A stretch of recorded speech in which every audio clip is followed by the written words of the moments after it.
So may mudag nga akong tanan. So karon day padung ta sa Puente. Kaya mga tuta sa sikat na kananan o sa mga authentic na foods nila dito sa Pungko-Pungko sa Puente. So ato na nang intruhan. Kasi diyan dili na to gayon. So mo din yung mga authentic na foods. So nadang ginabot og mga crab meat o uban pa. So samtang sila day pili-pili pud silang mga putahi, ako po dari nangita po ko kakua para makakita po ko mga lamig nga uban nga sudan. So samtang napili-pili na ako'y nakitaan, ug na po kayo nang duman. Kung ganahan mo ipilion, ari ra mas pungko-pungko, daga mo pili ninyo dere. So samtang nagkaon na sila, quick trivia sa ta. Pungko-pungko means crouch or squat while you're eating. So samtang nag-enjoy sila ng pagkaon, di po ta palupig po. Kaon po sa taga-tuwari. Let's kaayo. Warita niya di po ta mukaon. Awa di ba? Mga satisfied ka nagnaong. Awa, lami kinagoy. Must try nyo. Pungko-pungko sa Puente. Authentic na kayo mga pagkaon. Plus affordable pa kayo. Dali ra po siya matultulan. Kidagan ra kayong tao nga tik ani Andre labi na estudyante o mga nagtrabaho. Grabe mga bata. Dali ang makoro to. Satisfied kayo mga naong.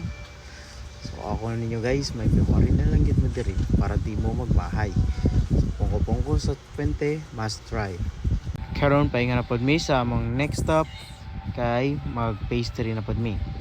So pungko-pungko sa Puente, thank you for the experience. Another satisfied customer. Rate 10/10. So karon na nata diri sa Yuyi's pastry and dessert. So mas try ninyo diri guys, lamig gyud siya diri guys.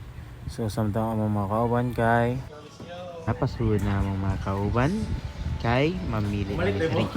So ilahan ng mga foods diri guys. Dessert is so very affordable. Then aside food is very lamig gyud siya. Must try ninyo guys. Then samtang nagpili-pili sila, ako ga kuha na pug ko sa among order. So mo din nimo ang gipang order guys. So mo din nimo order leche plan, red velvet tapos brazo de Mercedes. Kay excited naman kayo mo to si Jerome mga amigo. Satisfied man kayo ang first taste sa akong amigo ay must try nyo diri guys sa Yuyi's pastry and dessert. Kaya very affordable o dali ra po siya matultulan. If kung wala makatultol, pwede rin nyo search sa Google para makatultol mo. Then mas nindot og na nyo mga barkada para maka-chill-chill po mo storyahanay guys.